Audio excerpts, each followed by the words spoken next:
My name is Jacques Fresco. I work with Roxanne Meadows, my associate. I am director of the Venus Project. The Venus Project emphasizes the redesign of a culture. And you're listening to Living on Purpose, Radio Ear Network. Lynn Thompson here of Living on Purpose in the home of Jacques Fresco and Roxanne Meadows in Venus, Florida. And we've just found our way out here from Sarasota today on April 13th, 2008. Hi, Jacques. It's so nice to meet you. How are you? I'm great. Nice meeting you. Yeah. So I became aware of you through Dr. Tomorrow from Vancouver, and you were just saying that the last time you saw him was about 8 years ago? 8 years ago. Yeah. How did you first meet him? Well, I think I met him at a Futures meeting, and I heard some recordings, and I was very interested, and I invited him out. He came out, and he walked around. He appeared to be interested in what we were doing. I'm sure he was. I really don't know very much more about him, except that he points out new electronic devices and what they can do. He tries to make people aware of what's coming.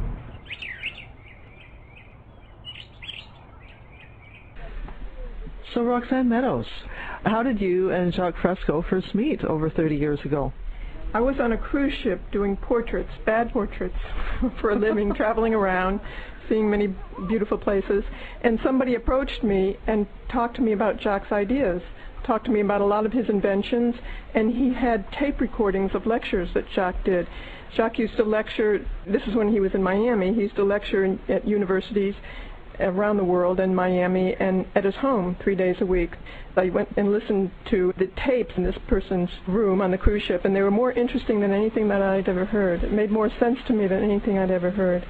So I got off the cruise ship and went to his lectures and started taking his drafting lessons, and I really learned how to draw. I went through 4 years of art school and didn't know what a vanishing point was. And Jacques taught me the laws behind art. He has an extremely interesting way of teaching art, and it can be taught to anyone.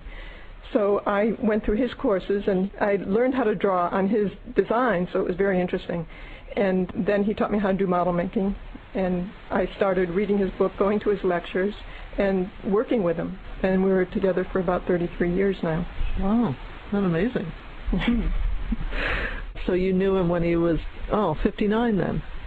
About 60, I think, yeah. Yeah, 59, 60. yes. Do you mind me asking how old you are? 59. You were 59 now? I am 59. And you met when he was 59? Right. I love that. I'm 59. Oh, wow. Now he's 92. Yeah.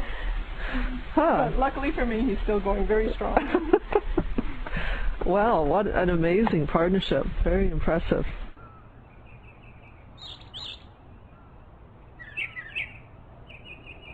In the past, Jacques used to design hundreds of ideas and patents and inventions, but he found that they would use his planes to go faster and cheaper and quicker to bomb and destructive reasons. And he designed hip prosthesis and a lot of medical devices, but only the wealthy could use them. And he would help kids and people who were drug addicts and alcoholics, but he found that for every one he saved, the system produced 500 more. So he really began to think about how to redesign the system, which is for the benefit of all people and the environment. What this system is really the intelligent management of Earth's resources for everyone's advantage and for the environment. Not for a few minority who want to take Right. advantage of the whole thing. There'd be no subservience, nobody taking advantage of anybody else, because you have access to everything and anything. So how many people have come here to visit the project, the Venus Project? We have people coming from all over the world all the time, every week, Wow. during the weekdays, to visit with us and learn more about the Venus Project in this direction. Has anyone gone further with it, taken it back into their communities to try to use the model? Well, there's a lot of people that go back and try and spread these ideas in this direction and try and get Jacques to speak at different conferences and try and do things like you're doing, put them on the air and put them on TV.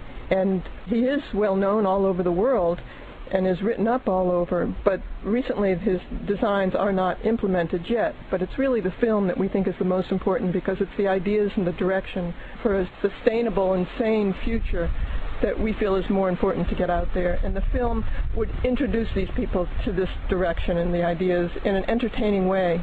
And then hopefully we'll get a group of people who may want to do something and build the first city. Mm-hmm. That would be amazing. I mean, well, you've started the first small project community here anyway. I mean, it's remarkable. More of a research center. Yeah.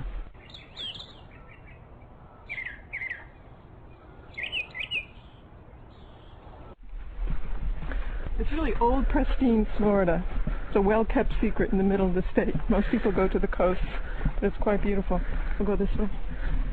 And we dug all the waterways, and then the alligators came, and the otters, and we have deer and fox, and there's even bears. A bear pack in the area of Venus. Wow. I've only seen one bear in 30 years, so quite exciting. Well, I saw my first alligator yesterday in Nayaka Park. Here. They don't bother you. Don't go down and dangle your feet off the edge of the water, though. We found a beautiful place in southern Ecuador, in Loja, in Vilcabamba, in the mountains in the Andes. And we both really loved it as we were visiting a friend there that bought a lot of land. And we were buying some from him. Jacques may have an opportunity to do a museum of the future there. Now, Future by Design, I see on this building. Yes, that's the name of our nonprofit organization. Okay. But we're better known as the Venus Project. But this is the building that we named here where Jacques films his models. This is 22 acres. Well, we arranged it so you can't see another building when you're in any other building. There's woods and streams or ponds encircling each building. And so it's like you're isolated in each building. This is what we wanted to do to show the outskirts of the city that Jacques designed, what it would look like in a much smaller scale.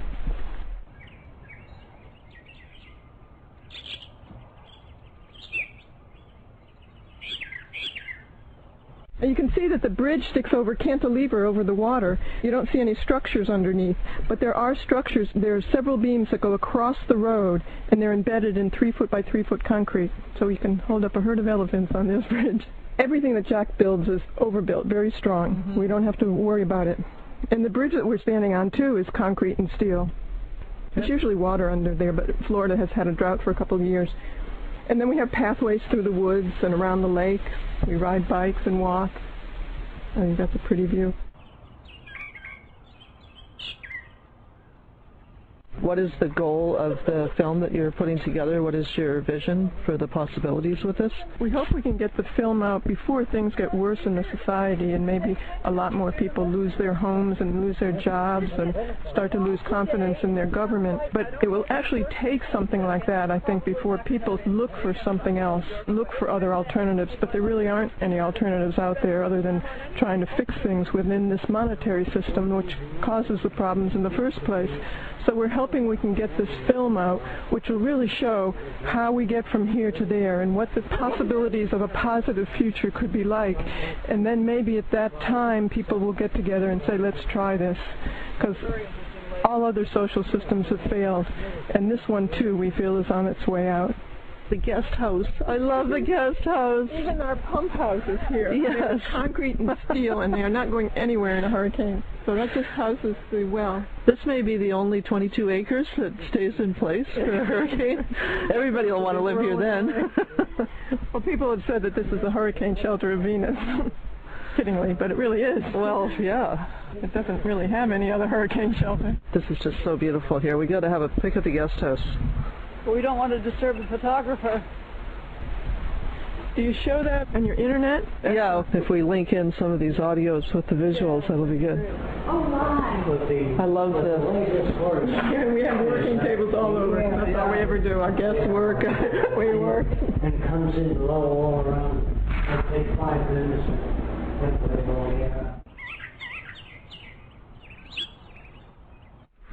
Lynn Thompson with Living on Purpose on the epic tour with Jacques Fresco here, and Roxanne Meadows, who's a wonderful hostess in Venus, Florida. We're all fascinated with your vision, and one of my questions is, do you call this a utopian vision? No, not at all. Just a transition toward the future. Building a safer world, free of war, poverty, hunger, and most of the things that plague humans today.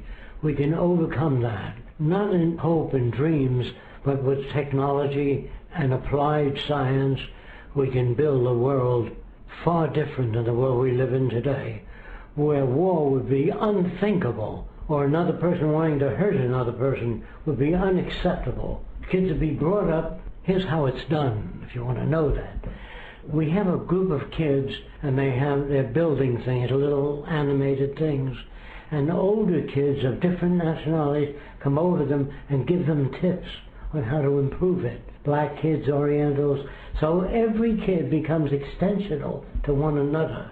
Every person that I meet has extended my life, opens up area. So you're pleased to meet everybody. But in the past, the distant past, when one nation went to another, they didn't go there to help that country. They went there to exploit it. Cheap labor, take their oil, their land, their minerals, whatever they can take. So nations become very suspicious of one another. They don't trust each other because of the past. Thousands of years they've been doing that. But in our world, when we understand by sharing technology with the world, everybody working together to make the world a better place, we would benefit millions of people fast. For example, they say, what would you do about handicapped people? We'll work on every device, the growing of organs if we can. No more digging up nickels and dimes for heart disease or cystic fibrosis, going around with a little box, right? What do you need in your lab? One electron microscope or two? We have the resources. We'll make it available. This stupidity of digging up nickels and dimes or food care packages for Africa does not solve problems. Makes you feel good. You walk down the street with a protest sign, you feel good. That's what the trouble with the liberal is. The liberal thinks man is being exploited. Industry should pay help higher wages. This is what unions believe. If they got that, we would lose our competitive edge in national trade. You understand that? The country would collapse. If labor unions win out, I'm not against labor, don't misunderstand me, they want a piece of the pie, that's all. But if you have labor unions, if they succeed, we couldn't compete with Japan or China. We would die. So even if you succeed in electing, I don't want to name anybody, a very liberal human being, a decent person, and he upgrades the scale of everything, taxation for the rich would be higher. Competitive edge would be lost. So the system would collapse sooner. If a guy like Ralph Nader were elected to political office, I believe he's a real honest guy.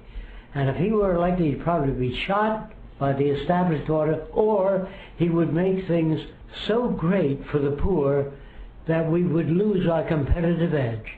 He would have health care for the old and disabled, He couldn't enact that legislation. There's not enough money you can collect for that.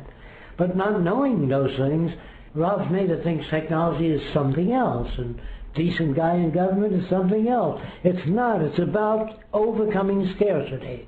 When you eliminate scarcity, if you ever attain that, there's no more people hitting you on the head, taking your watch. If they can have it, it's cheaper to give a person a watch than let these kids run wild.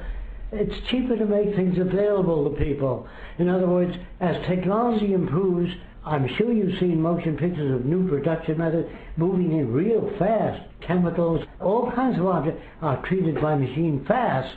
And so that tells you that a guy on a production line, he can't move things that fast. They say to me, they always ask me this, can the machine be better than the designer? I know a little guy that designed a machine to pick up a freight train and empty it. He can't do that. The guys that design production methods today in machines, automation, machines work so fast, no human can do that. So the idea, will a machine surpass the performance of the designer? It'll always surpass the performance. Remember when women used to scrub clothing down by the river? The washing machine, she just turns it on. But that's crude method even today. But the future has so much new stuff to offer, like high-definition TV, and people are satisfied because they are not told what comes after that. Mm-hmm. They're not told we'll be able to culture livers and kidneys and hearts, so we don't need to plead for people for a heart transplant or sell their organs. This would be considered socially offensive. It'd be socially offensive for us to have machines watching over people. We consider that unacceptable. Machines do not monitor people, they only monitor resources. Do you understand that? Make things available to people. Monitoring people would serve no useful function. How do we make the leap from where things are now with increasing monitoring and such an emphasis on war? How can we make the leap from where we are now? First, I'm sorry to say this, it takes an economic collapse first. No one's about to give up what they have. Because I remember the last depression, people came into the Berlin, the Joyce Aircraft Factory, government people said, we're taking over your plant. And Henry Berliner said, why? He says, you haven't paid taxes on your machines in 3 years. So I've had orders for airplanes. There's a depression on. Take the goddamn factory. So a factory that you own that isn't producing anything, you're not going to defend it. You don't care anymore. So as the system collapses, let's say they have container ships that take off one container at a time. You design a ship that takes the whole container section off, floats it off. You can't sell the old ship. No one wants it. Do you understand? So factories that have been surpassed by China and India, which is going to happen. In other words, if a man doesn't put his factory up in China, if he just ships stuff up and ships it back to his factory, he's going to put his factory up over there. The engineers are going to do that. And then India is going to come up with, India's training lots of engineers that are very sharp and very interested. And so India will then come up with new ideas. And if America doesn't move, if America tries to cling to what was best 40 years ago, we will become a have-been nation. Because Americans get happy, they feel good, they build an automobile plant, now they'd like to amortize the cost they put in to get it back. In the meantime, China might ask, maybe you don't need the house fenders. Maybe you can generate a whole automobile by moving molecules. That's nanotechnology. When nanotechnology comes in, we won't worry about shortages. We'll be able to make a ham sandwich without the ham, without killing animals. We'll be able to make protein tissue. We'll be able to make kidneys. We'll be able to make steel or iron or titanium by arranging atoms into whatever molecular structure we want. That promise is about, according to nanotechnologists, not me, about 15 years off. Let's say it's 25 years off. We'll be able to make things too easy to set a price tag on them. It's too much bother, all the paperwork. If you still don't understand me, if it rained gold for 2 days, people would bring it all in the house, fill every drawer with the gold, the attic, but if it kept raining gold for a year, they'd sweep it out, take their rings off and throw it away. Do you understand that? Things have no value except in terms of their scarcity.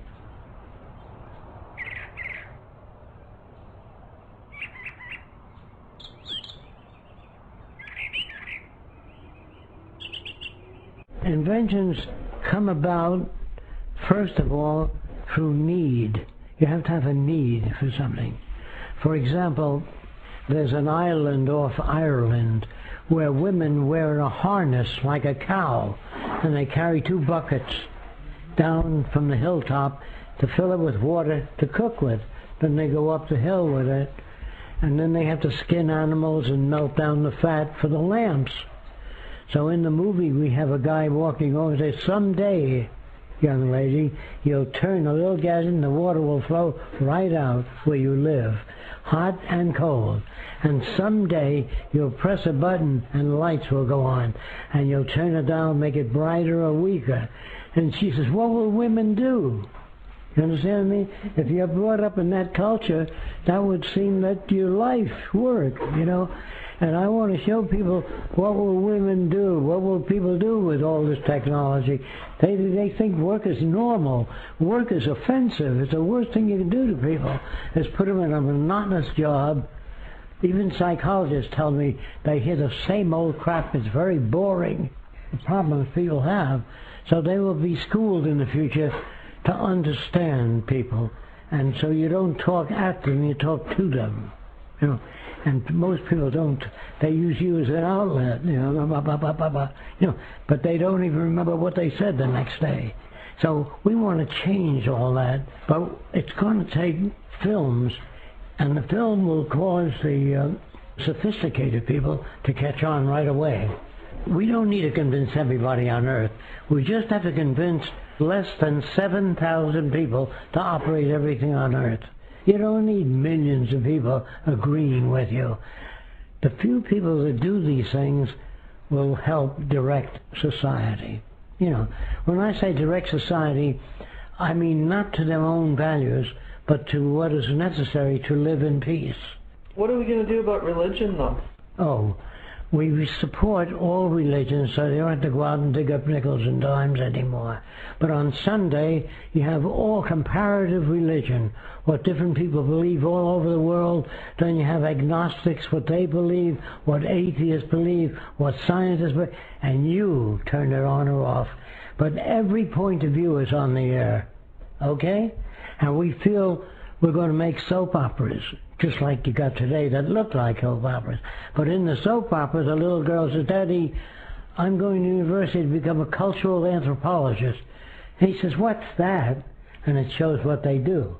And it shows what science is. Science is not just another thing. I'm a banker, this guy's a scientist, this man is a lawyer. All those professions that serve nothing, like investment banking, bankers, advertising, be phased out, because they do nothing. They add nothing to society. So what will people do with their time? Your television set shows what is needed, what professions are needed. Bridging the difference in German in the South, we need you to go there. And the guy has to talk in a Southern accent, he goes in the South. We make different films for Atlanta, Georgia, different films for Tennessee, the backwoods, you know what I mean? You can't make a film and put it out there. But the film I want to make is general, to tour the world, to get enough people together to form a foundation. Then I tell them, you have to form organizations and you have to bring in criticism, find out what people find distasteful. And if they don't know enough about it, we'll have another film called Lifestyles of the Future, the professions of the future, you know. Like there's a camera that follows people in the movie studio. You don't have to stand there and take the picture. All the lighting moves to the optimal lighting for that position. It's all computerized. And so you just tell them what kind of film you want or what kind of house you want. And if you tell me that you're a sociologist, I will get you a library on the history of sociology, films on that subject, and what's new and how it relates to other fields. So we want your home to be very well equipped, like the internet. See? So you can get anything you want. Who would have believed that the internet puts you in touch with the world, with libraries and art and music and everything else, and in the future it'll even be better. You know what I mean? It wouldn't be some little screen you look at. So we want to show that, because if you just tell people that we'll use more technology and science in the future, they picture in their own heads whatever they conceive. I don't want that. I want to say this is the kind of furniture. Like you see a guy in the movie, he comes into a home and he sees a gadget that looks like a big mushroom. He says, "What's that?" And it says, "Sit on it." And the guy sits on it, and it adjusts to his body contours. Then he lifts one leg to see and it comes up to meet him. He assumes different positions, and it supports him. It's very thin. And he says, "How the hell does that work?" And he's looking underneath for mechanisms. You don't see any. It's all built in the memory of a thin disc. There's another scene where normal people are visiting the home of the future. And there's a family sitting around watching full-wall TV. And the little girl said, "Boy, we've got it all. We got sound around, full-vision TV." They fade out right on. It shows the next several years later. They have a globe and they dial Madagascar on the earth. They move a little button to Madagascar and the ceiling disappears and birds fly right through you. You're in Madagascar. You can smell the flowers. And we don't grind up flowers and project it into the room. We affect the olfactory system to a rose or jasmine or whatever it is. So you think you're smelling, you can feel the breezes. And so then you dial the Great Barrier Reef off Australia. You set the little ball there. And then bubbles come up all around the ceiling. The sharks swim right through you. You know what I mean? And this little girl says, "We've got it all." You know, we just try to prepare people for tremendous change. You have to help people adapt to change emotionally and intellectually. Because, like I said, if you took your grandmother to Miami Beach with the girls' butts hanging out. They've gone too far. You know, she may be a wonderful person, but she's grown up in a different time. So we want to orient people for change, that the world that you have now is only transitional. Our language is always growing. People are changing. Well, if somebody says, is that good or bad? Well, we don't deal with those terms. You know, machines to me are an extension of human attributes. You know, when a doctor says to the nurse, scalpel, sutures, we have a unit that understands language and gives them that right away. Do you understand what I mean? You don't need a nurse standing there. You don't need a nurse moving a fat guy in bed, turning him over, wiping his butt. The bed itself turns him over. And there's a thing that looks like this that can pick a fat guy up out of bed onto a stretcher without the nurses busting their butt trying to do that. You know what I mean? People don't know what technology can do. They just think in terms of what they know. You see what I mean? The future is a fantastic place.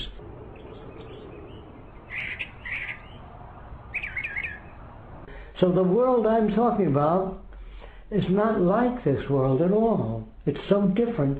You say, well, what will people be like? They certainly will not be like us. They'll look like us, but the reactions will be different. Their facial expressions different. What they enjoy or don't enjoy, what they aspire toward, will be determined by the nature of conditions in the future. Like I said before, if you took your grandmother to Miami Beach and the girls are walking around bare-butted, she'd say, honey, they've gone too far. So I'm saying you can't ask people today to step into the future and like it. They wouldn't like it any more than your grandmother brought to this world with all these cars going around. She'd be so confused. And other people in the past would never believe there can be thousands of automobiles and the average person owning an automobile. That's not possible. Now, a computer 10 years ago would cost $10 million, what computers do today. So here you got it in your home, and you're in touch with the whole world with your computer. Who would have believed that you would have access to information all over the world? So people today should be able to make the change faster because they've seen more change. The rate of change is getting closer and closer, you know, faster and faster. So if we don't change fast enough, we're going to become a have-not nation. We may already have been headed that way.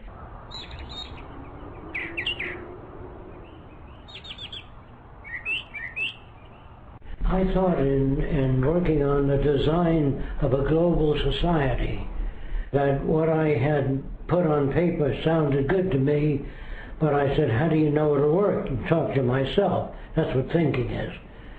So I said, well, I don't know it'll work, but I certainly am going to try to see if it'll work.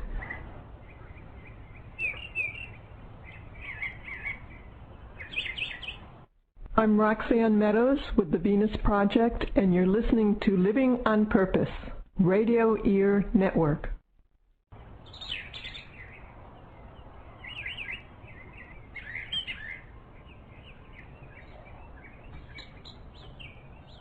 Still sitting in your home here, that we're in good company. Everybody has questions, and the main burning question is, how on earth did you get to be the way you are? Where did you come from, Jacques? I came from New York City. I was born in Manhattan. The family moved to Brooklyn, and it was during the Great Depression that all of these ideas were born. I'll give you an idea about some of them. There were about 15 million people sleeping in every empty lot when I was a kid, about 10 years old. The Depression, they were laid off, but they bought new homes and cars, and the banks failed. They were good people. They couldn't pay them off. So they gave them a limited time. You got to be out by February the 1st, you know, if you don't make your payments. And I said, well, we'll get a job and we'll make our payments as soon as things pick up. I said, you got so much time. 15 million people is a lot of people sleeping in every empty lot in their cars. That's why I tell you I'm 92 years old. I've seen that. See, a lot of you guys came in on the tail end of that, maybe. And so when I've seen that, it looked awful. My father was an agriculturist, an agronomist. He was one of the first guys laid off. He couldn't get a job. I looked at store windows, and they had everything. Radio sets, vacuum cleaners. People didn't have the money to buy it. And it looked strange to me. And I thought maybe the rules of the game were not good. They worked at one time, but they don't work now. The earth is still the same place. How come everybody got laid off? Suddenly they don't have purchasing power. And I had no way of looking at it. Then there was a guy up on a soapbox. He called himself Mankind United. I was talking about if man learned to live in harmony with one another and learn how to get along. No information, just wishes. I didn't care for that. There was another guy on a soapbox. Back to Jesus, family values, all the things. During the Depression, everybody was looking for new ways. It's amazing. Communism, socialism was up on soapboxes. Secretary of State of the United States went to Russia to see what they were doing. And he liked what they were doing, so they made a film called Mission to Moscow. You never even heard of it. Run in this country. Very successful, favorable to communism. Of course, all that was taken away. It's gone now. You can't even see it anywhere. And I don't say it's good or bad, but that was good. It was more of an open system. Then there was a film called The March of Time. I don't know if any of you remember it. It was like a newsreel. It used to appear in all the movie theaters. So the United States, The March of Time, this film company, sent a film crew to Russia to see what they were doing. And they opened it by saying, we think that the Soviet Union communism will kill incentive. We think that the free enterprise system will generate more incentive. That's what they said. Then they said, but we wish you the best of luck on your new, unusual social experiment. And they shook hands. That was the March of Time. That was the America I grew up in. What are you afraid of? If people want to try a different social experiment or a new type of airplane, well, the chances are you're going to have trouble if the airplane's brand new, unless you've experimented a great deal with it. So it takes time to solve problems.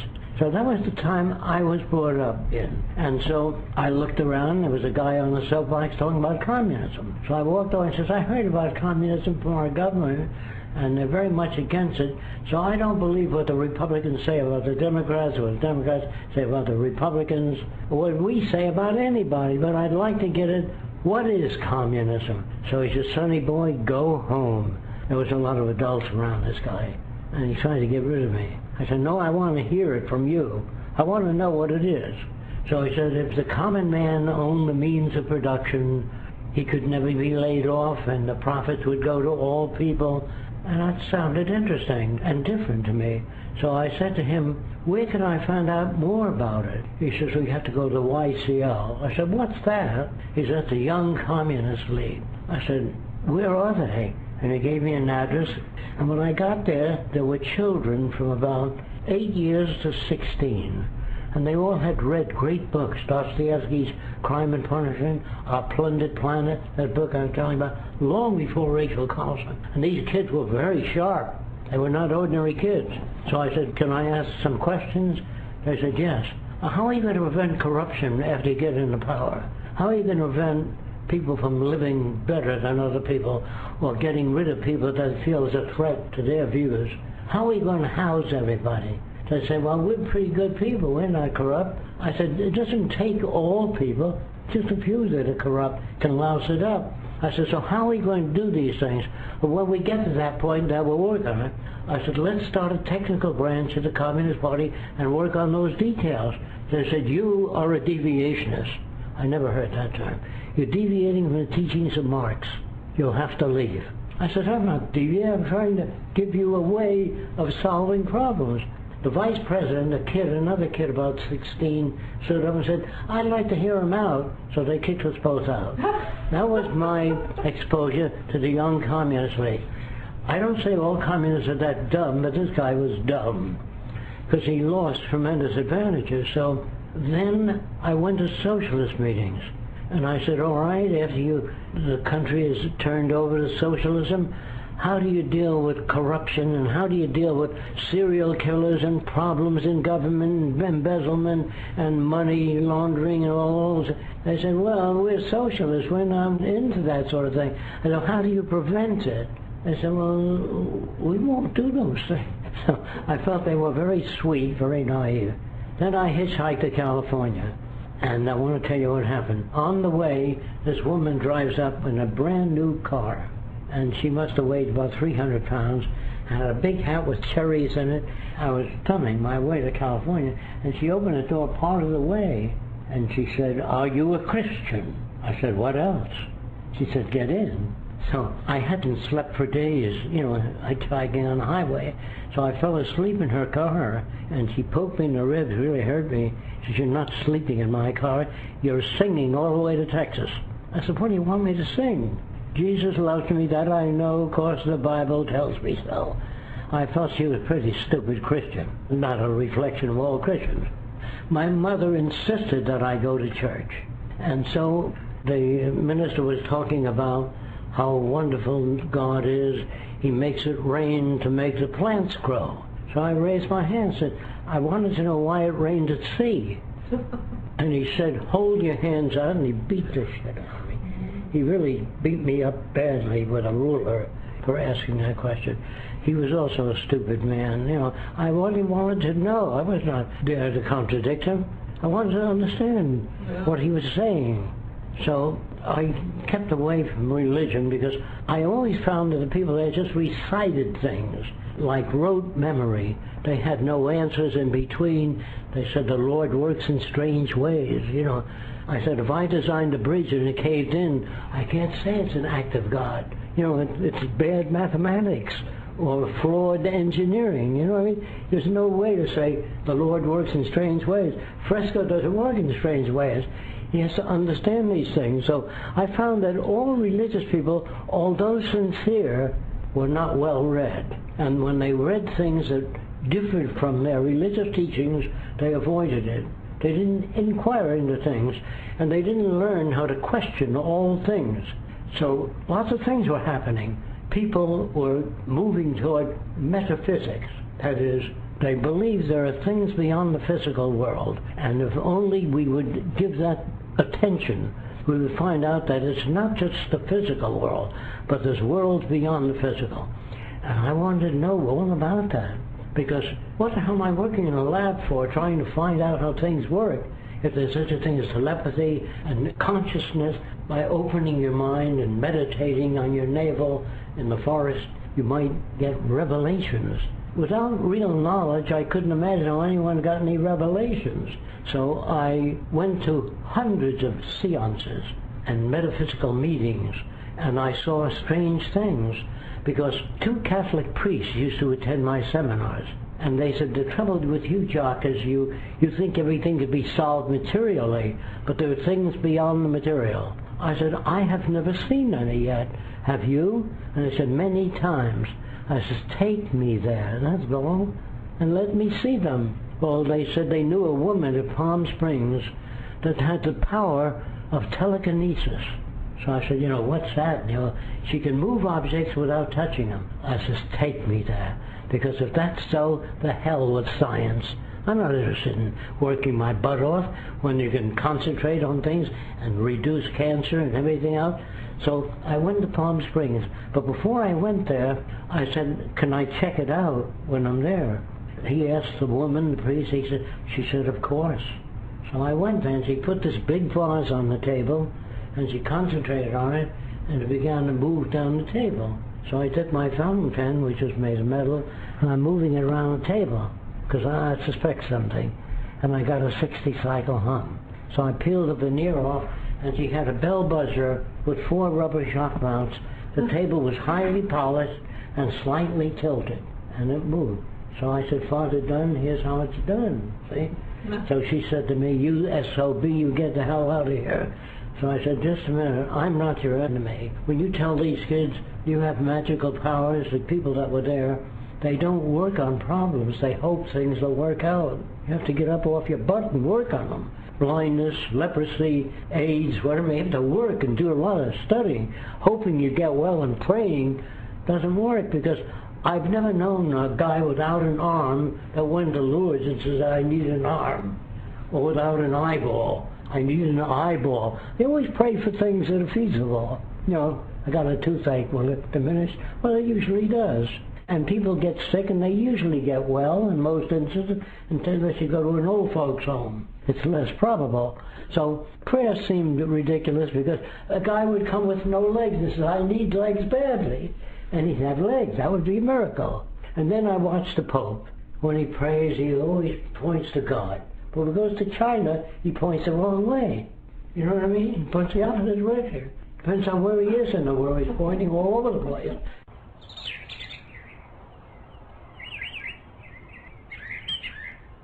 They used to believe the earth was flat, you know, and so that reference is still there. I'll see you at sunrise. We still talk that way. The sun doesn't rise, the earth rotates. Our language was designed hundreds of years ago. So are our values, and they don't work. So we need to update our language, and I asked the question then, is it possible to develop a language without conflict? I noticed that the Bible was subject to interpretation. Guy reads it and he says, I think Jesus meant this. Oh no, he meant that. So you got the Lutheran, the Seventh-day Adventist, the Church of God, the Catholics, because it's subject to interpretation. But chemistry, mathematics, physics, and engineering is not. When they talk to each other, if you send a blueprint to Japan of an airplane design, it's not subject to interpretation. So it is possible to make a language without conflict in it. So when engineers talk to each other, I want to get this across to the public, they don't say this is the strongest metal devised. They say this wire can take 70,000 pounds per square inch. And the other engineer doesn't say, gee, that's great. He puts it in the machine and he pulls it apart and it ruptures at 70,000 pounds. He says, I accept that. I love that system. So when they design airplanes, they put it through a 9G dive to see if the wings hold up. Then after they figure the wings can support so many pounds per square foot, they pile sandbags on it until the wings break. Did you know that? To check out that calculation. Then the airplane industry will pull a passenger airplane loaded with sandbags 25 feet up in the air and cut the strand, boom, the plane, to see if the landing gear holds up. I love that system. There's no checkout in Congress. These are a bunch of men sitting around talking about people, serious problems, and they have no knowledge of the earth, technology, so our problems are really not political. They can't be solved by Democrats, Republicans, Socialists, Communists, Fascists. They can only be solved by technology. If you have difficulty with that, consider this. What have you got in your house that you like? Your electric lights, your telephone, it's all technology. Congressmen don't give you any of that. All the things you have, your shower, your hot water, your automobiles, everything that make advance you is technology. So a woman at one of my seminars been crying. She said, well, technology isn't everything. And I said, well, tell me where it isn't. She said the neighbor's kids climbed over her fence and they were drowned in her swimming pool. And she said, now that kind of stuff bothers me. She said, well, what do you do with things like that? So I said, that's easy. You put a net under the pool. And when you leave home, the net comes up. And if you're in the kitchen cooking and your kids are swimming, you don't know what they're doing, and one of the kids drowned and hit that net on the bottom, comes up right away. Gee, she says, why do they do that? I said, there's no such thing as they. It's going to take a different kind of culture. People keep quoting about they. Why don't they do that? They are pretty dumb out there because they're all schooled in the same schools. So then I read of airplanes crashing, you know, or crash landing, and everybody's alive in it. But then the gasoline tank breaks and touches the hot engine, and boom, that's when the people are killed.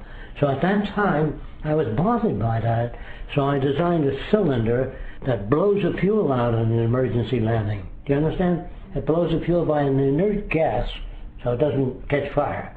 And then you come in for a landing. If the brakes fail on the airplane, tough. It may run into the hangar, people.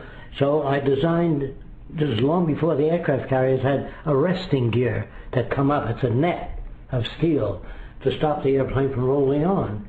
So I began to see problems as technological negligence. You know what I mean? I got that from when I was a kid. You have to take my word for this. The streetcars had a platform on the side. And you got on the platform and in the car, and the seats went all the way through. There was no standing room. So if you were late for work, they'd hang on the platform. And they were hit by cars. A lot of people were killed. So they put a sign, please get in the car, but don't stay on the platform. A guy late for work, they stay on the platform. Well, that went on for 10 years. Then they got a conductor to get you in the car with a soft unit or off the platform. But he had to get on in the car when it was in motion. So they took the problem to an engineering company. And the engineering company said, what do you want? We don't want the people on the platform. Good. So they retracted it. All the verbal politicians, too bad, 3 people were killed. Kids were killed at a crossing, school crossing, because mother, fine person, church-going mother, her kids were fighting in the back, and she turned around for a short time. She ran into a whole bunch of kids crossing. So I said, what a terrible person. She should look at the road. Well, it's very hard for people to do all those things. So I designed a pavement that looks like a comb. When the kid presses a button, the red light goes on, but then the pavement turns up like that. So no car can hit a kid. Is that clear? Radio City and the Empire State Building takes 1 million people a year up and down. They never crash.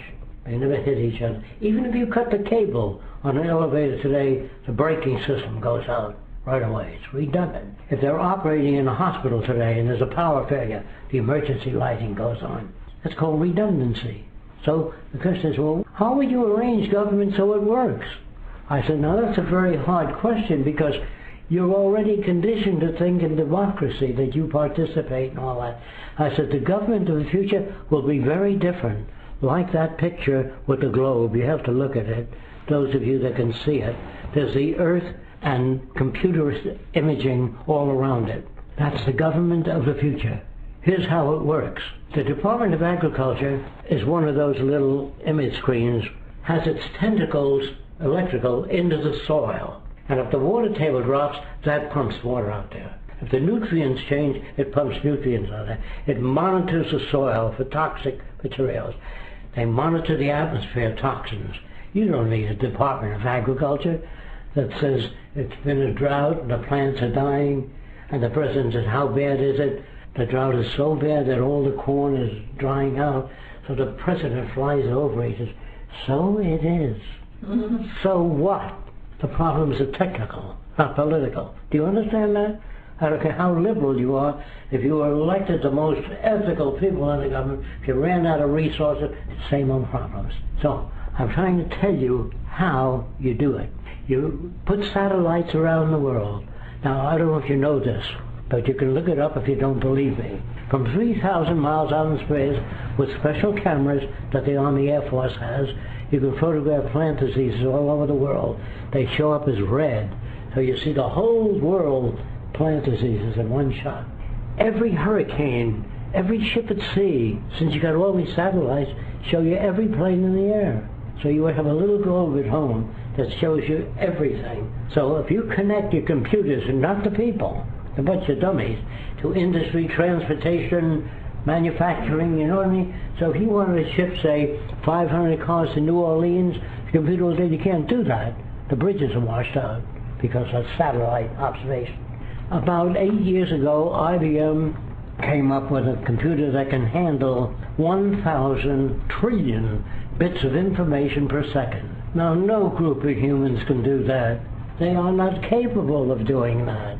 So, the Army Air Force, this is where I'm going to answer your questions, used to judge height of an airplane. Then Doppler radar was given the assignment of telling a pilot how high he is.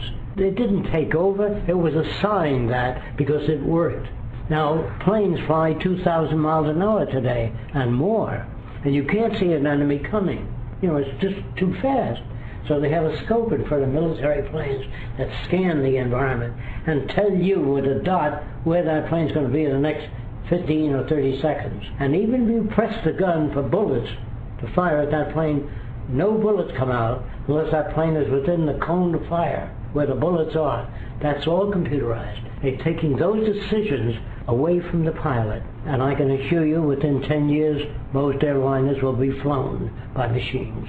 Not one, but 6 of them on separate circuits. So man can't manage the Earth anymore. It's so complicated, so much technology, you have to build a nervous system connected to the world.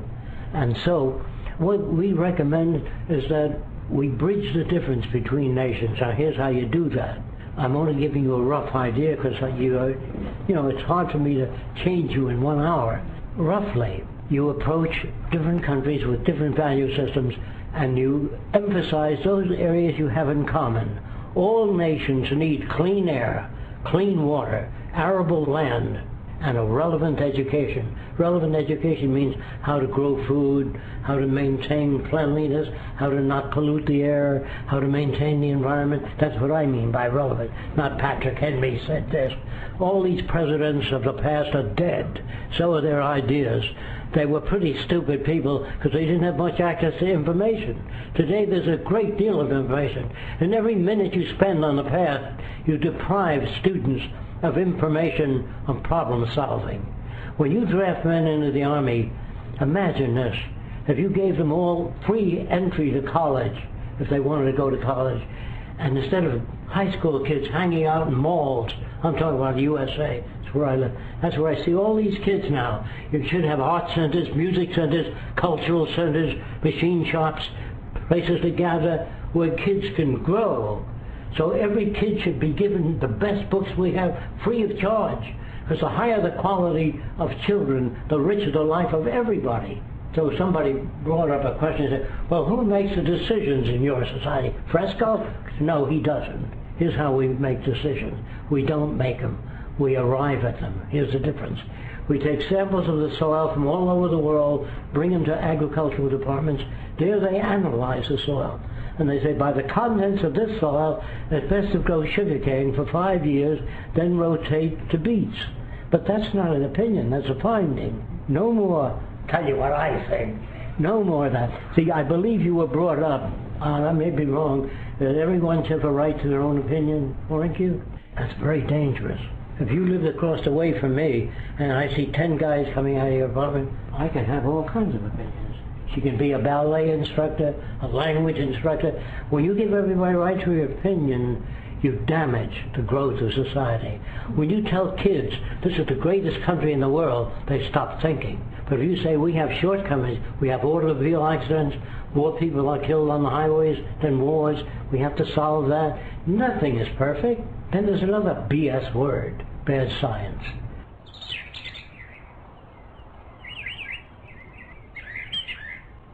A bad word would be love. Problem generator all over the place. Do you like everything you've ever done? Do you? No. How would you work out if you lived with a replica of yourself? How long would you be together? You understand what I mean? There's no such thing. You love a person sometimes you don't like them. Sometimes you don't like yourself, sometimes you like yourself. So girls come to me confused. I'm married, but I don't know if I really love my husband. Or what did he do Saturday? Make you say that. Well, do you ever do anything that he doesn't like? So the point is, all human beings raised in this culture are multiplicity of values. Some are normal, what they call normal. Some are bisexual. Some are trisexual. They try anything. So you have all these different patterns, and there are no good or bad people. They all reflect their culture. If you're brought up in the Deep South, you're going to speak with a Southern accent.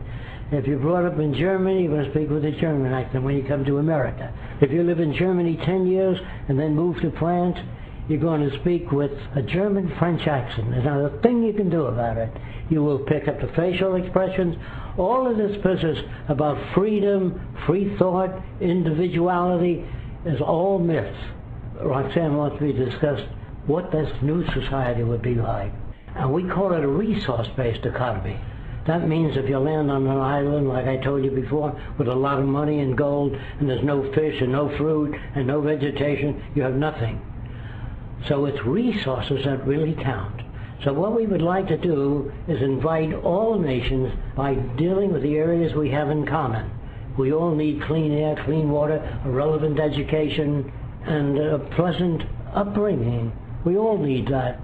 And will you join with us in sharing the Earth's resources and sharing our knowledge with one another, instead of U.S. spending billions on weapons, and France and England spending money, and China spending money, not only money, but the young kids all marching all for years which is a really detrimental thing. Will you join? Will we all dissolve our armies and we share the Earth's resources and the Earth's knowledge? I believe I can get people to join. But they have to know about it, and they have to be free of what Hollywood told them. Hollywood says, well, if you live in a high-tech society, people become more like machines. And engineers, you will work in Area D, but I'm not interested in that. That's what your chart shows, that's where you go. Hollywood's been doing that for years, and it's hard for me to come and tell them about a world where a bunch of scientists in gray don't order everybody around, because there's no scientists that order people around. It's a computerized system.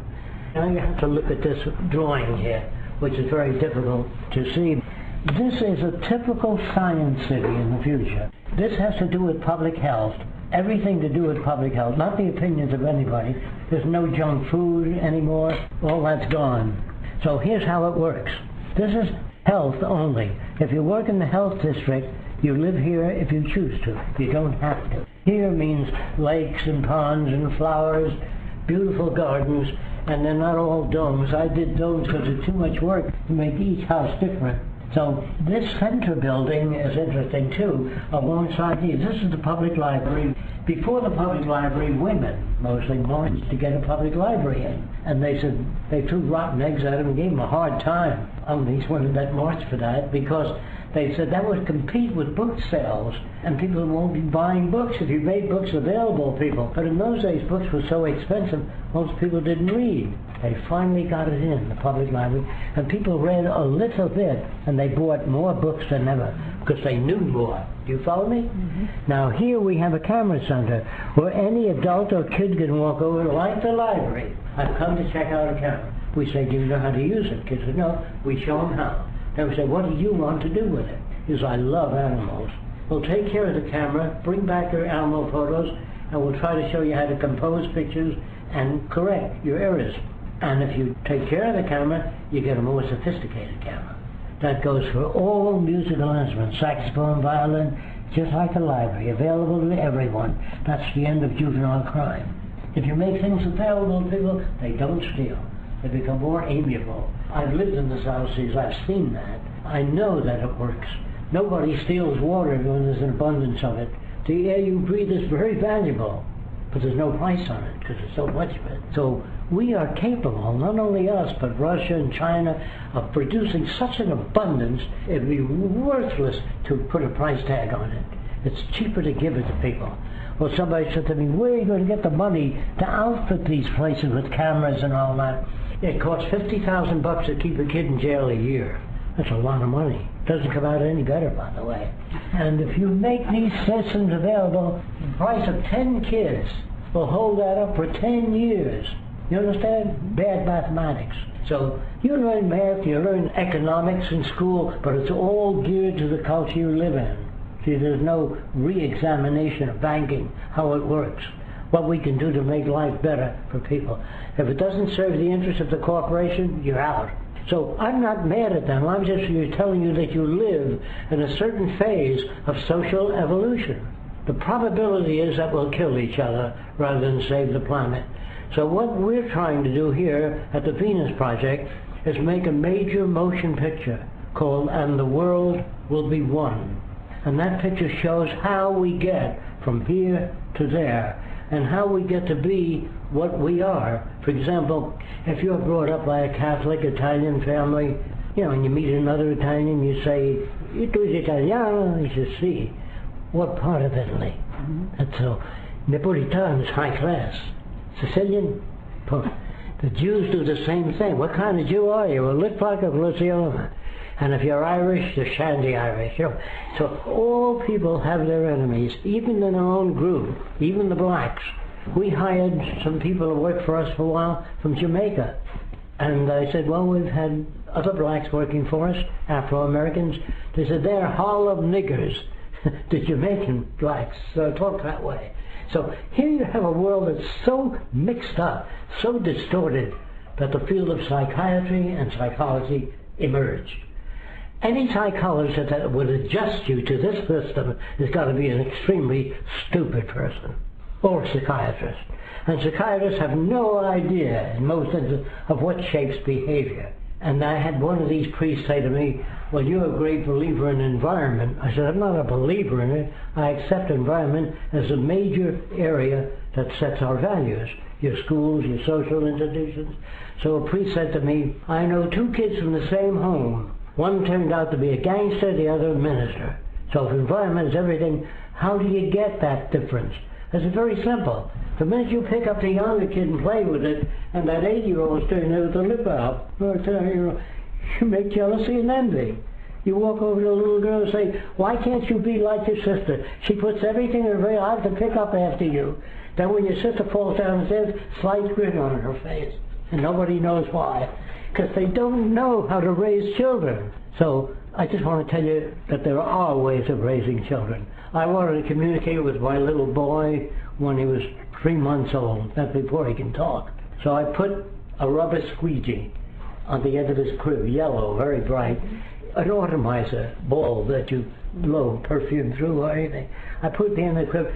I knew that kid would crawl over and grab it because it's new in the crib. You don't have to reason anything out. And he would crawl over eventually and grab it. When he grabbed it, lights were on in a circle above the crib. And he was so amused he let go because he didn't know that controlled it. Then when he let go, that lower lip went up. And he started to cry. See?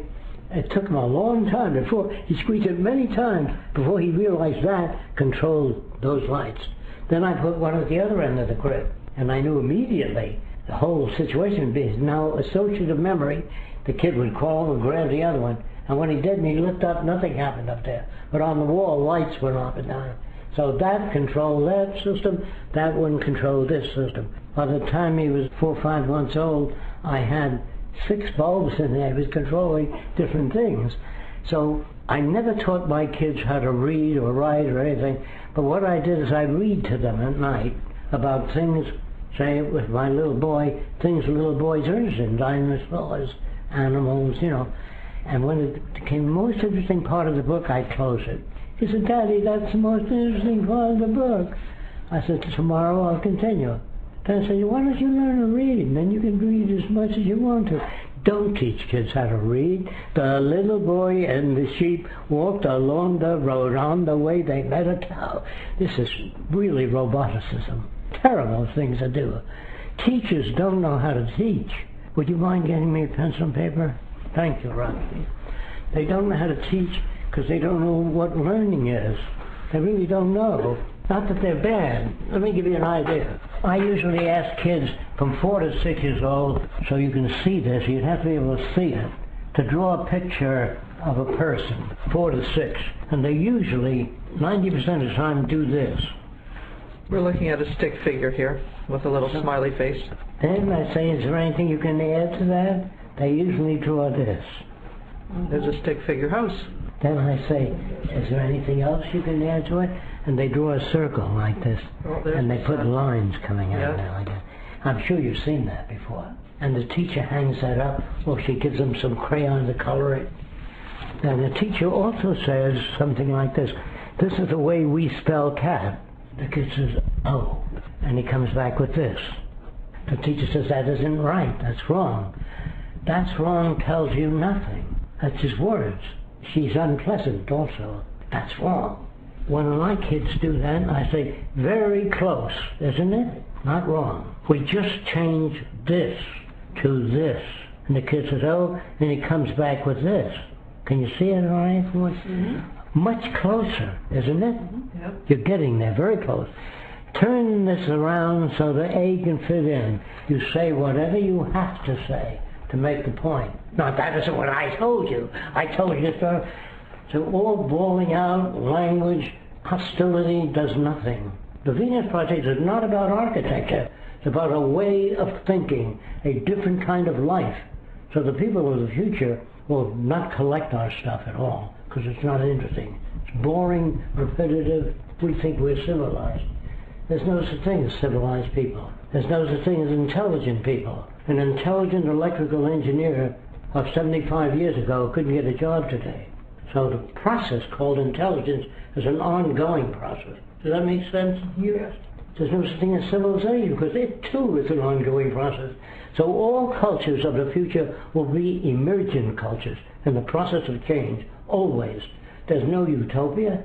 The best city, even the cities I design, will be a straitjacket to the kids of the future. They will design their own cities. But if you make a statue of Fresco and put it in a city, it'll hold it back. They'll be looking to Fresco's designs. Do you know what I mean? There are no heroes, no great men, all the myth of great man. The great man speaks, see? And so we live in a society of egocentric patterns, of architects designed the tallest building in the world. For what? And at 4 o'clock everybody gets off at the same time. The roads are jammed suddenly. In Florida, you have Key Biscayne. Very few people during the week, but on Saturday and Sunday, jammed. So they build more freeways. If 1/7 of the population's off every day of the week, nothing is ever jammed. And you don't have to build freeways. But that's bad for business. So the whole system stinks. Your schools, your institutions, when I say stinks, it's inadequate. It's not as good as it can be.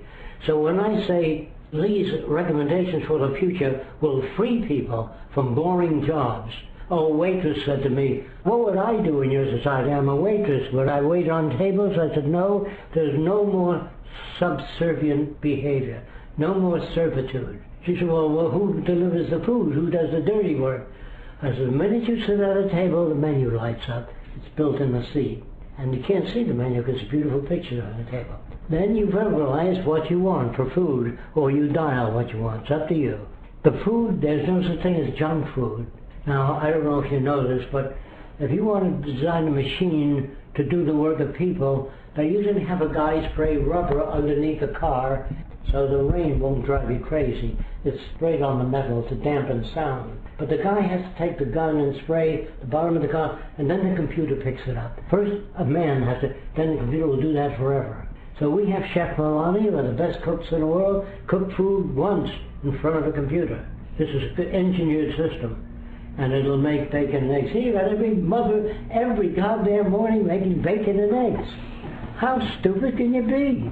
And then they got a kitchen in every home, rather than community dining of all kinds of food. You don't have to do that. People with a washing machine, you have thousands of washing machines. Clothing can be designed to be engineered clean and repel dust and dirt and contaminants and living organisms. Did you know that? There's a micro-etch process today that keeps surfaces from being wet. They never get wet. So, in other words, there's so much to be done, so many wonderful things. Somebody said to me, well, wouldn't everybody be alike living in your kind of cities? I said, yes, they will be alike. They'll all hate war. They'll all volunteer not to destroy the environment, and we want to hurt one another. And they all will dislike prize fights, wrestling matches, wherever people hurt each other. All they'll be alike that way. Okay? There's nothing matter with people being alike if they're alike in a sane way. Do you follow me? We have associations like, wouldn't everybody be alike, as a bad thing. They are alike today. Everybody seems to be absolutely uniform. They get married, they want a house in the country with chickens, you know, and they want a car, and maybe a car for their daughter, and enough money to send their kids to college. All of that is built in. No more women's rights, black rights, Jewish rights, Polish rights. Everyone has access to all the necessities of life, and education as well, and health care, without calling on. They ask you today to write you, Congressman. You hear that crap? They give them travel first class on an ocean liner. Well, take my word. They know their business. The pilot, he knows how to get there. When it takes you to Hawaii, you don't see icebergs on the way. Write your captain, tell him you're going in the wrong direction. He's on that job because the navigator and the pilots and everybody on that ship always ask him, would you like some applesauce or any sandwich now? Everybody there's there to please you. Same with an airplane. You don't have to write the pilot. You're flying at an angle for 2 hours straight and nothing. They know their business. So the government of the future is electronically redundant so it can handle any problem, including earthquakes. We will learn eventually how to control the weather. We will eventually learn how to control the tsunamis, all the things that give us problems. That's where our attention should be. How to get rid of AIDS, disease, crimes of all kinds. So there is a guy called Jeffrey Dahmer. You ever hear of him? Yes. The public hated his guts. Before Jeffrey Dahmer, in my time, there was Albert Fish. He ate 45 children. and the public wanted to tear him to pieces. And a psychiatrist named Wortham said, don't kill him. I want to find out how he got to be that way so we can prevent those. That's the kind of thinking I'm talking about. You guys out there that are soldiers, you don't know how much you've been brainwashed. Listen to what I say. Check it out. Don't take my word for anything. You can go to the library and study the history of wars, and you'll see it's always the same story. Lies about the Democrats, lies about the Republicans, lies about the communists, the socialists, all things that you get. There's a church in this town, and I want to name it. It says if you don't come to our church, you're not going to heaven. This is the only real church. So here you got religion corrupt. Religion is corrupt to the money system. Jesus chased the money changers out of the temple. Now they're all back in it. They run the whole show. Think about it. So I'm angry, yes. I'm angry at the state of the world. There are other ways. I'm not just telling you that the world is a sick, unhealthy place. I'm telling you there are ways out of this dilemma. Wearing a cross around your neck has nothing to do with the teachings of Christ. That's what man did to Christ. And men did that to all people that attacked the establishment. It isn't just Jesus. Remember the teachings of Christ. If your brother was accused of a crime, and let's say he was given the electric chair, 10 years later they find out he's a nice guy, wasn't even there, had nothing to do with the crime. So you've got a little electric chair around your neck with your brother sitting in it. There's nothing to do with religious teachings. And the Bible, I'm sorry to say, is just a lot of poor myths, low-grade myths, assembled in a simple way so that simple people can understand it. Actually, when you ask a scientist, a question, he doesn't say, well, if you behave well, everything will work out all right. That's nice, easy to understand. You ask a scientist a question, you get a lecture. You don't get an answer. Because it's not as simple as this. This is why they say, what's the cause of cancer? Like there's one cause. Cancer may be affected by many interacting variables. I'm sure you know what I'm talking about. Why is this guy a murderer? What's the cause of that? There's no single cause. There's less love at home, less permissive individuality, more rigid rules in the home, severity of the parents, being mistreated, many interacting variables. Okay? So today when a kid goes to school, he goes to school as damaged goods. If you're poor, say you're 6 years old and you go just taking to school, if you're poor and they paint your house with that Dutch boy white lead, a lot of that damages the brain of a lot of kids. So when they get to school, they're not equal.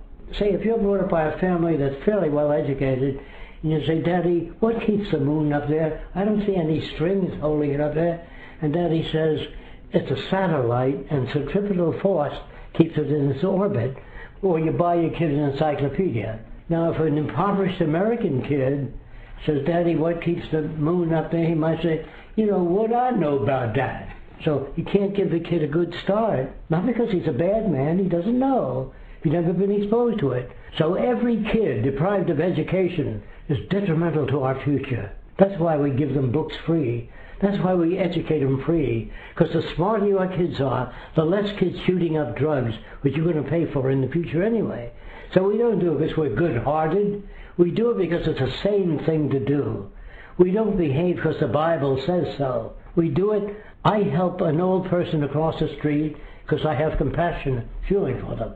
I don't look up and say, how am I doing? How many credits did I build with the Lord? So today we admire people that are very powerful, very wealthy.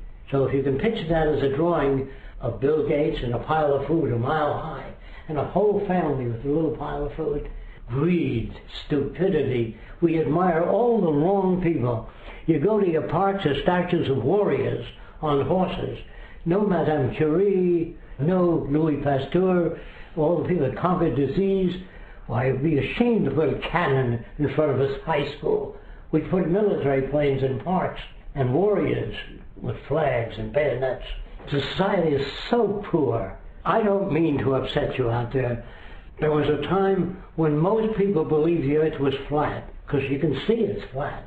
So scientists never got up and said, folks, the earth is a little flat and a little round. No, you move right in and say it is round, and what you believe is not so, and this is why, and you show them all your instruments that indicate that the earth is round. You don't cater to approval. That's what everybody speaks for. They speak for approval. I don't. I speak to people, I don't care whether they like it or not. It's essential that they understand me and interrupt or disagree and tell me where they disagree. They have problems like, what if a guy, an engineer, wants to build a swept-forward wing, another engineer wants to build a swept-back wing? Who makes that decision? We build a swept-forward, swept-back, why not? No more price, do we have the resource? Let's do it. Got it?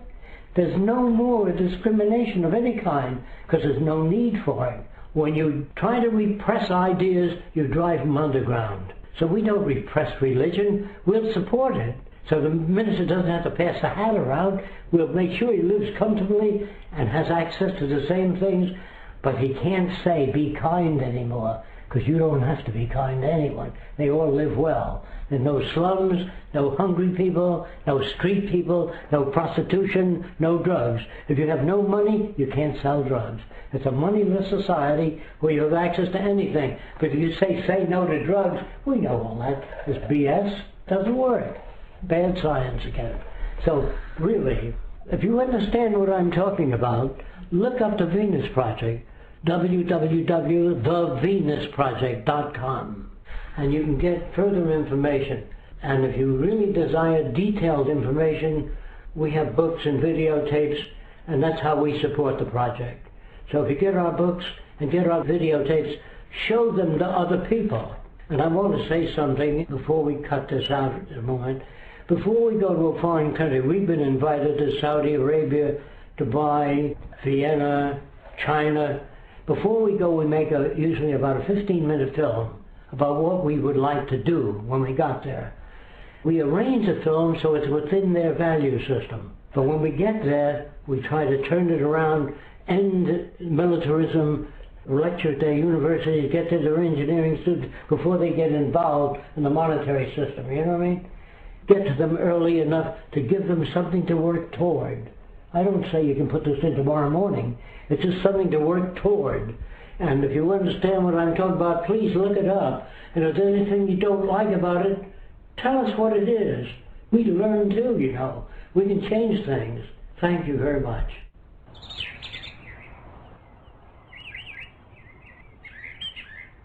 At 9 years old, I refused to pledge allegiance to the flag, and everybody else was doing it. So the teacher grabbed me by the ear, right to the principal's office. He doesn't want to pledge allegiance to the flag. So the principal said to the teacher, "You're excused." And she walked out. Then he put his arm around me, which was strange.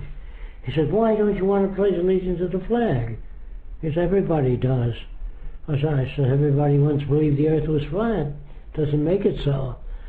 So he said, "What's this thing with the pledge allegiance?" So I said, "Well, we owe so much to so many countries. People came from all over the world and brought their ideas to this country. And we owe the electric battery to the Arabs.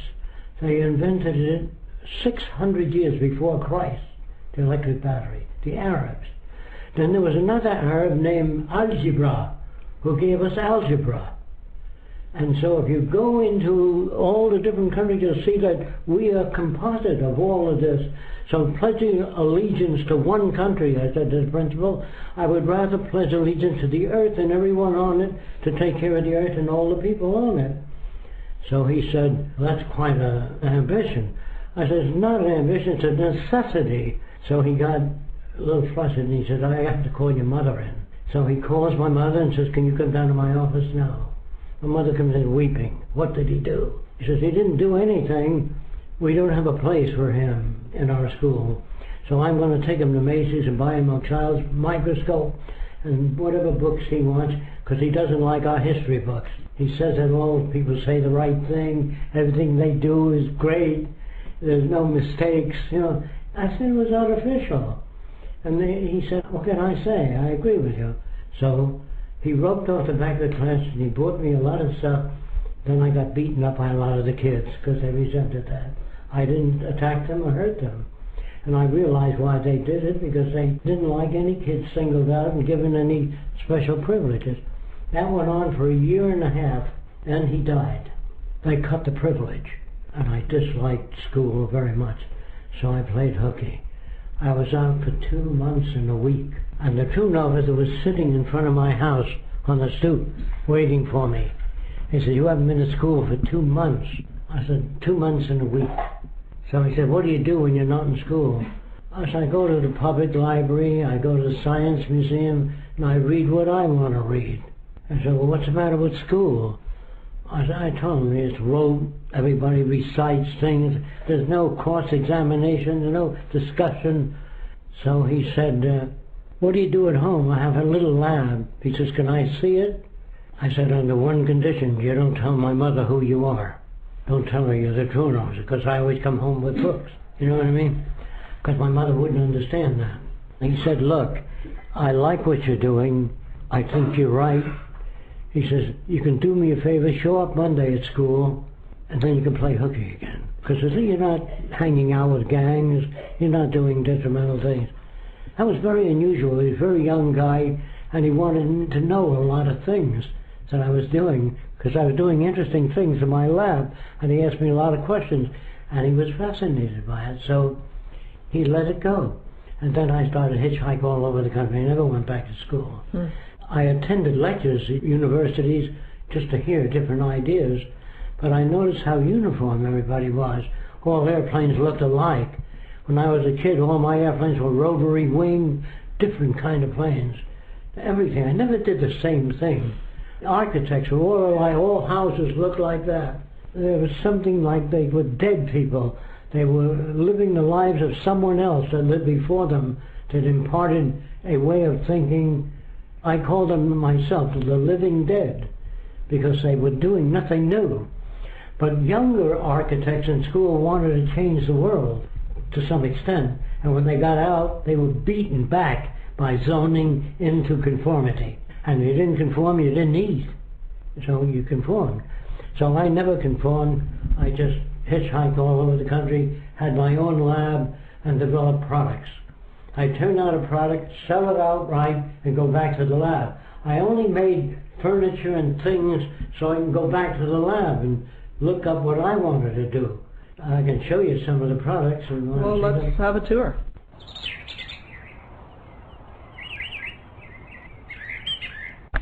Oh my!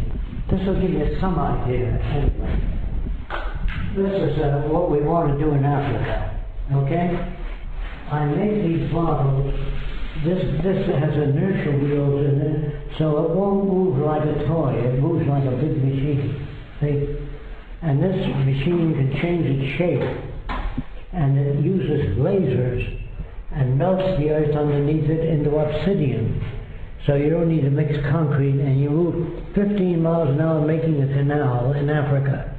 Then you bring in salt water from the sea. Then you lower this gadget over the water, and the water evaporates and you get drinking water.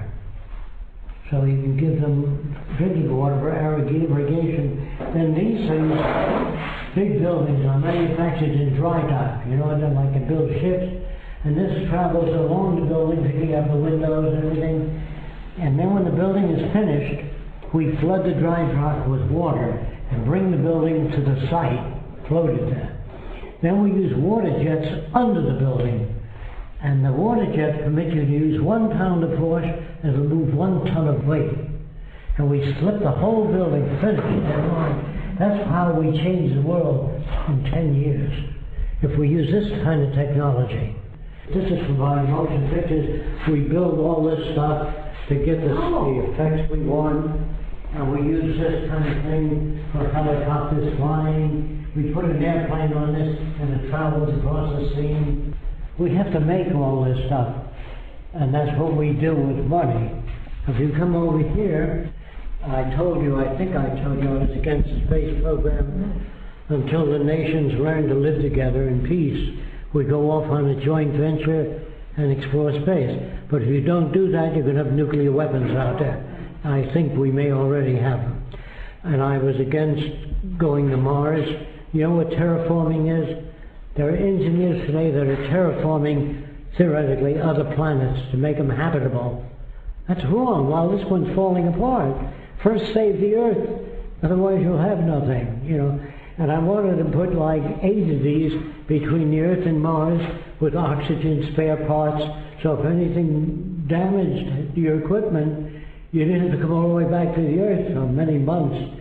And I wouldn't send man into space until we had stuff like this above the moon, so we had additional oxygen and spare parts.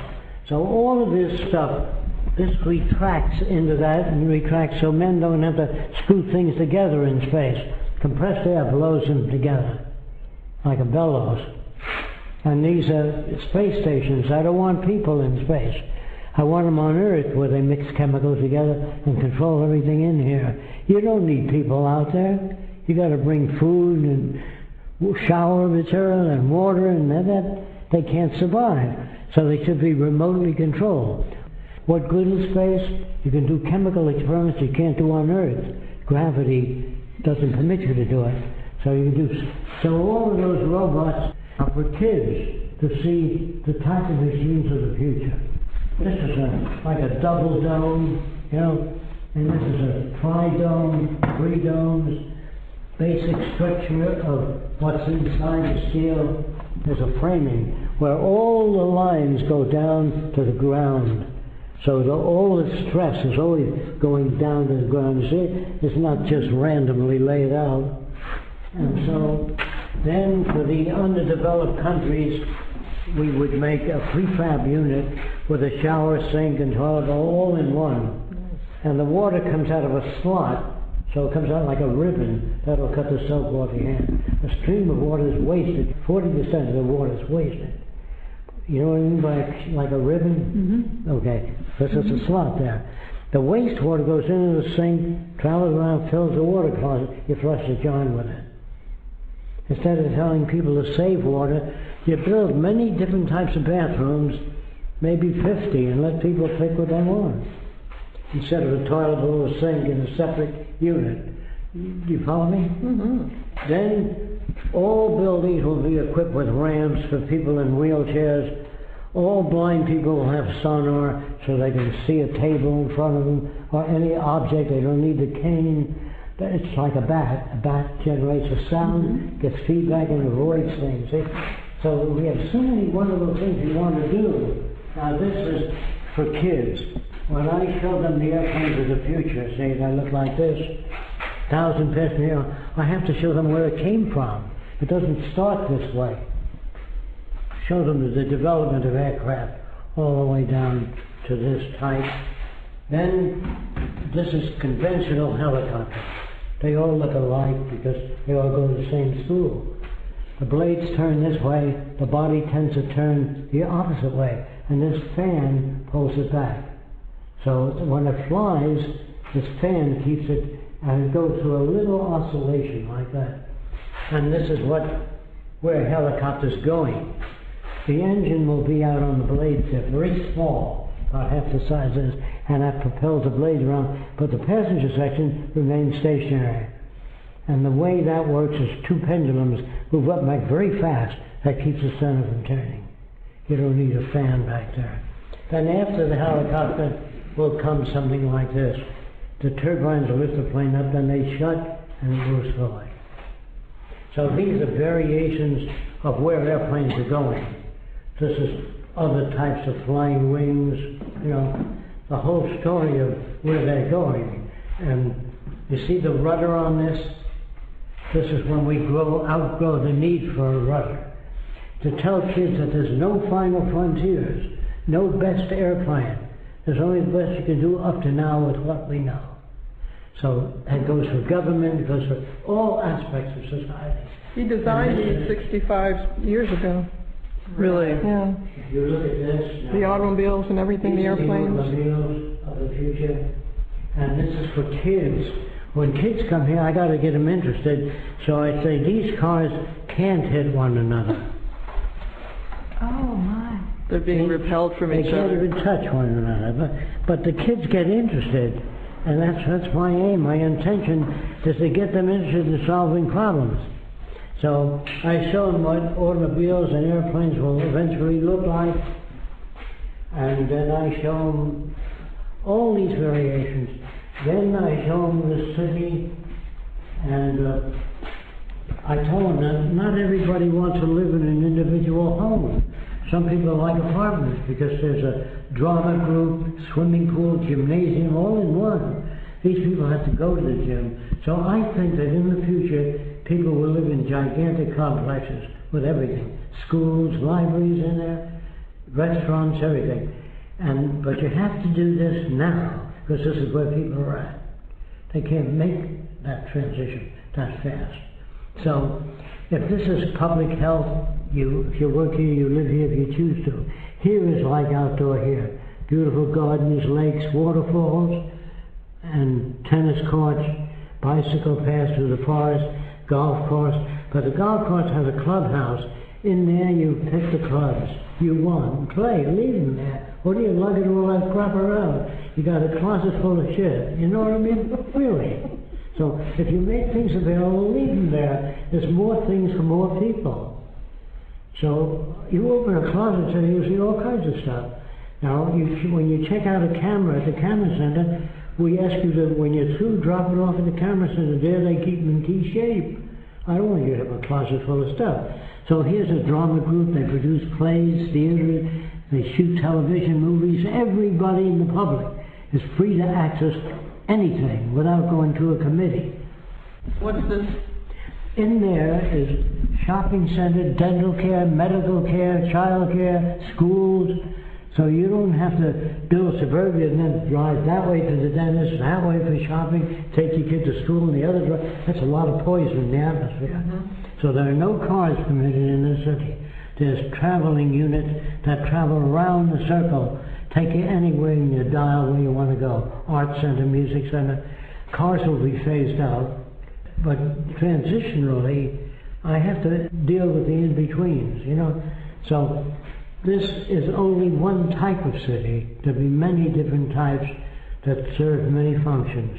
See, they talk about decentralizing today because government doesn't know what's going on in California, so they want little governments in each area. But with now radar and with technology, computers, you can centralize again and see the whole country as a system. So we're going to go back to centralization. Wind farms, geothermal, heat concentrators, no toxic materials. There's no home for the poor, nothing like that. There's no poor anymore. And when a city hits a certain size, depending on where it's at, let's say this one about 40,000 people, we let everything go back to nature between us and the next city. But they're interconnected by monorail. Okay? These are for transporting fluids and chemicals, and yet animals have to migrate past, and then it doesn't stop them from migrating. Right. So whenever we build a dam, we build a step system so the fish can get up to the spawning grounds. If you build a dam and you don't build this accommodating step system where the fish can jump up, you're hurting nature. So people get mad at the dam. It's not the dam. The dam is great. Let's just include natural life all around it. So that's what love means to me. That's spirituality. That's what spirituality is. The rest is words.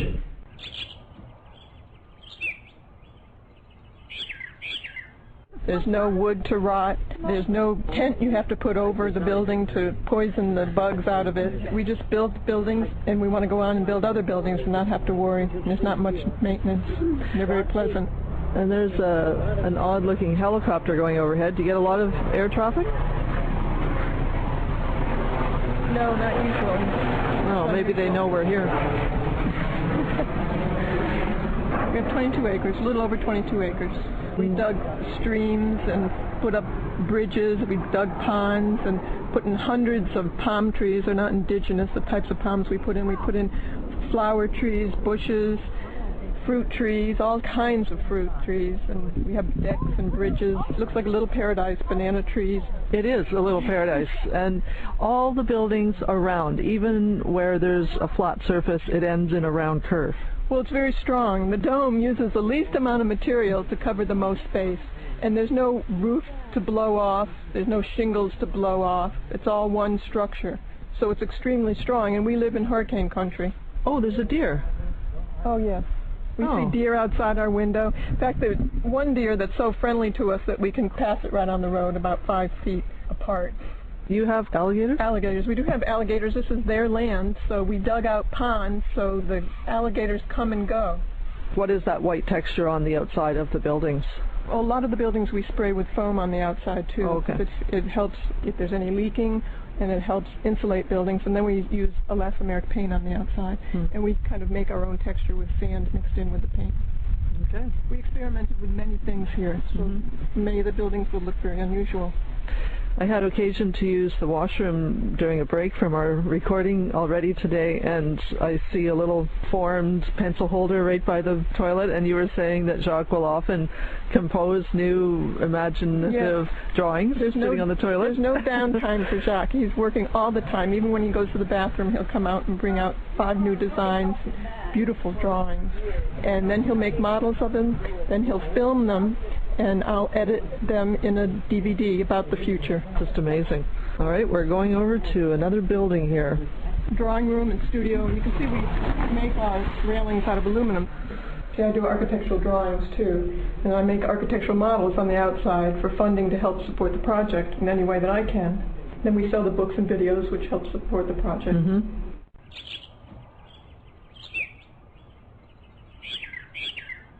So a group of people come up to me and says, hey, let's build one of your little communities, you know. So we made a down payment on 40 acres in Naples. And then all of them pulled out. Some people used to think they pulled out because they said they didn't think the zoning board would let my stuff go up. So they just stopped, and Roxanne and I and another person were left holding the slip on 40 acres. So we had to sell it. It was $600 an acre. If they hung on it, they'd all been millionaires today. But they didn't. I didn't twist anybody's arm. But I went to the head of the zoning board anyway and opened up my print. He said, what is this? You know. I said, you have to give me at least 15 minutes. Or come into my office. He spent an hour and a half with me, and the first thing he says, can I join your organization? Head of the zoning board. I'll do everything I can to get this built. And I said, we have no organization. I wouldn't go back and say, hey, the zoning board likes it. I don't buy that. If they don't know what it is that I want to do and don't identify with it, I don't want them in it. Then we came here. They asked us to put up one building, the zoning board. Put one up. We want to check it out. So they looked at it and they said, you can put a Mack truck on the roof of your buildings. They're very well built. Build anything you want to build. If anybody bothers you, have them call us. Yeah, they said, you overbuild. We're just here to protect people. Do what you need to do. Because they came and they looked at everything. They brought everybody down here. The police, the zoning board, the architects. They loved it.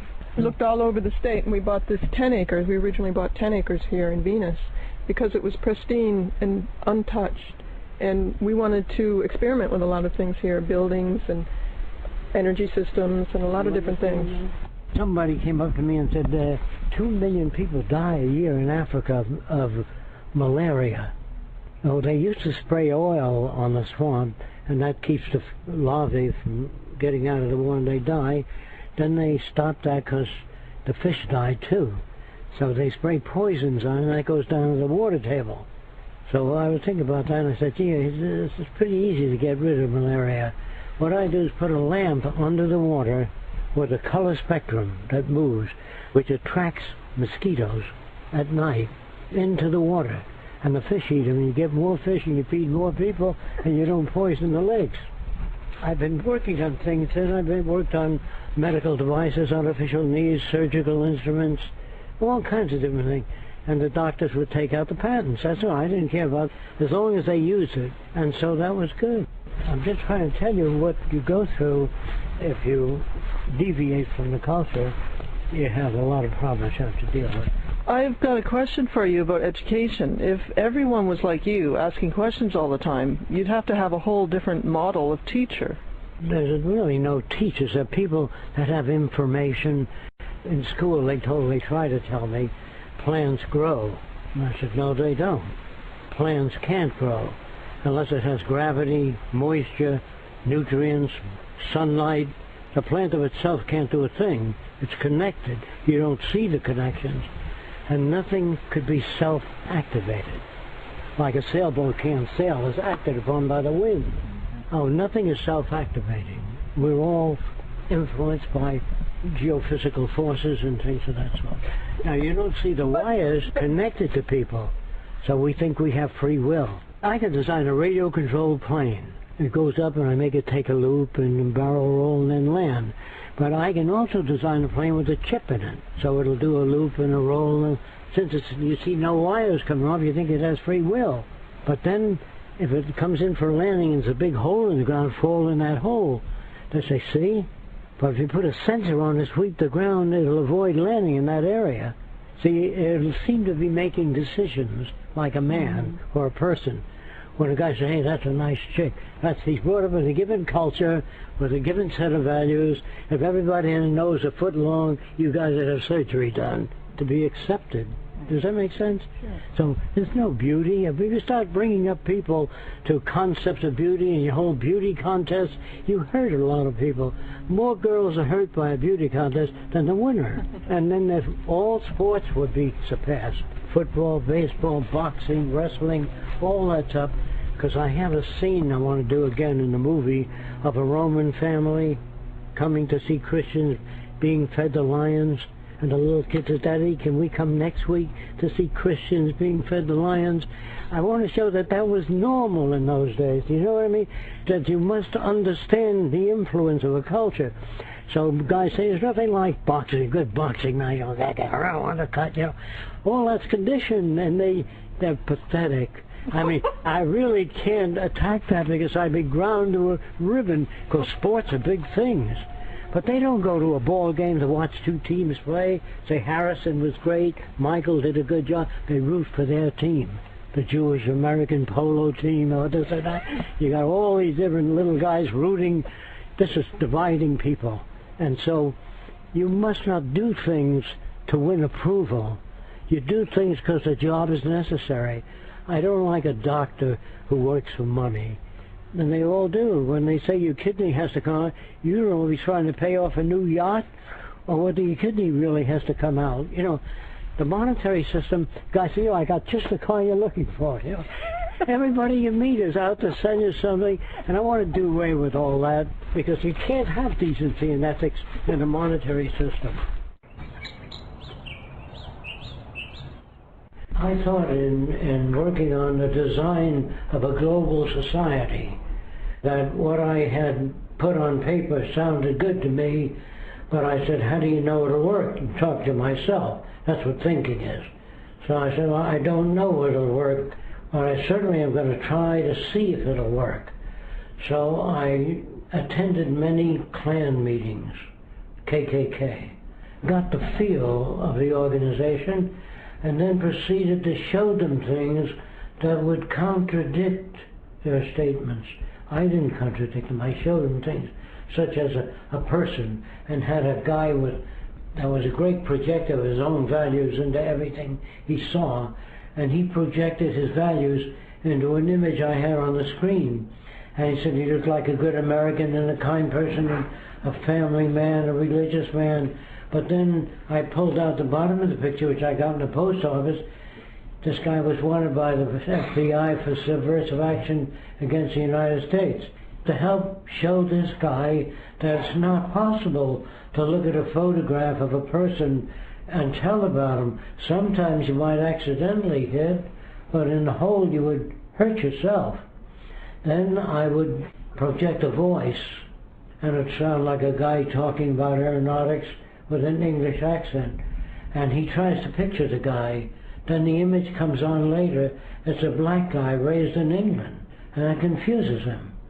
So by the time I get to the sixth character, he says, Jock, I can't rightly say. Once he's learned to speak that way, even, that's a great move. Sure, he still has remnants of his feelings, but I undo it in a gentle way, you know what I mean? Until they no longer find that their earlier beliefs viable. They're no longer viable beliefs. But they think they're changing themselves. I put in the elements that change people. The Immaculate Pig is a descriptive system. I raise a pig, a baby pig, this is true, in a cage about the size of that table, about 3 feet in diameter, looked like a dome, only it's a structure. And I put a waste paper basket in the middle of the table, and it's sunken. And I put some scrap paper near the waste basket, which I anticipated the pig walking up and back will eventually knock it in the waste basket, because it's in such a position to be knocked in. And when it falls in the waste basket, it hits a micro switch, which deposits a little bit of food near the pig. And it takes the pig about 10 to 15 times in the basket before he knows that the paper in the basket causes the food to drop. So I then put a second piece of paper there, a little further away. So he puts the first piece in and nothing happens. And he sees the second piece. And associative memory causes him to pick that up and put it in the basket, then the food falls. Then I pull the basket up. I start with the basket down because it takes me too long to train the pig to pick it up and put it in the basket. But if you start low, all you have to do is pick it up then. Once it's left, he puts it in the basket. Then I put 3 dirty rags around. And I put a white jacket on the pig, a red cross lettering, the Immaculate Pig. So he comes into this dirty room, picks up all the dirty stuff, puts it in the waste bag, because it says put waste here. The next thing I do is I make a bed for the pig on rollers, 2 rollers, so the bedding can roll. And I put the pig in a very confined environment, same pig. And he walks up and back like a man in prison or an animal in a cage. Then I put a roller connected to one of the rollers, and the pig will get up on it, adrenaline, and just turn it, because it only turns, and that changes the dirty bed sheet. Then the next thing is I want to teach the pig to take a shower. So how do you get the pig to take a shower? I bend a rubber hose around like the letter U. That's a little bit higher than the height of the pig. Then I put some bamboo strips into the upper section of a U shape. And when the pig exits his little house, it gets his back scratched. And they like that, so they go up and back several times. And once that's established, I strengthen that by depositing a little bit of food on each side every time he goes through. So it goes through about 6, 7 times. Then I put a jar up there with soapy water, and when he hits the bamboo strips, that turns on the shower. Then I run that film at a clan meeting, okay? That's the latest thing I do. And they're looking at it, and they're making all kinds of facial expression. They say, Chuck, I raised me a lot of pigs. I never seen no pig that smart. How come? How come that pig's so smart? I said, the pig was brought up in a special environment where he was, and I explained it in very different language, conditioned to do all those things. But he keeps the place clean, changes dirty bedsheet, takes a shower. How come that pig knows all that? I said, no more than a human. Eventually they come up with, in their languages, so excuse me for using these words, the black man behaves like a black man because he's brought up in a black man environment. I said, right. If you brought up that black man as a baby in Ireland, he'd say, did you know by God that Lincoln was Irish? You know, he would speak just like an Irishman if the black man was brought up in Ireland. Or if you took a nice Jewish boy and brought him up in Nazi Germany, he'd become a Nazi. See, it's the environment that shapes the basic values. Of course, the role models is what I'm talking about. If your heroes are pilots that shot down a lot of airplanes, a humanist would say, I wonder if that pilot slept well that night when he shot down that plane. He sleeps very well because they pin a medal on him. And when he burns a village, they pin a medal on him and put an X on the fuselage for all the villages he burned. So he feels proud and great. And the people in the concentration camp that turned on the gas chamber, normal Jewish people said to me, do you think those people could sleep at night? I said, they sleep very well, because turning that gas chamber valve to them means getting rid of monsters, because the way they were brought up, like we were taught about the Japanese, we even took American citizen Japanese and put them in our own concentration camps. You know what I mean? So All this business about conscience, that's a created thing, and you can use it any way you want to. People have a guilty conscience because they're told if you take anything that doesn't belong to you, a criminal is one who removes an object that belongs to you without your permission. Well, after we won the war, we took all the rockets out of Germany, their airplanes, kidnapped their engineers, and brought them here. So we committed all the crimes. And we bombed innocent people, especially in Iran and Iraq. We killed a lot of people that had nothing to do with the war. They had nothing to do with 9/11. You know, we killed a lot, 1,000 people, just because some jerk in government was stupid enough to be manipulated by other stupid people. We kill lots of people. And there's no electric chair, no judgment, because they're bad. We're going to build a democracy there. They don't do it to build a democracy. They build it to control the resources of the area. These are the lies that are so obvious, you wonder why everybody doesn't get it, because they're conditioned not to get it. Listen to your government. Once they become free, you can't build armies. You can't control people if you have a democratic society. You can't get them all in line. There'd be 1,000 political parties with thousands of different points of view. You know what I mean? There'd be natural medicine, or Eastern medicine, Western medicine, Chinese traditional medicine. You'd have so many things going on, and we have the medical profession to a large extent are influenced by the drug companies, to a very large extent. And so you don't have free medical societies. And major hospitals today get their credit by moving people through. The faster you can move them through, 20 minutes for each person in a doctor's office is good practice. But if a doctor's a humanist and concerned with the person, he may spend an hour and a half with you. He's a lousy businessman. They don't want that kind of doctor in hospitals that spends too much time. So you've got a very predatory system.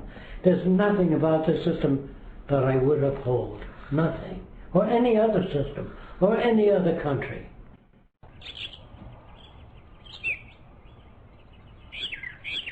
Right now I'm working on a series of lectures that I've shot over the years of Jacques talking to people as they visited. But we have made several DVDs.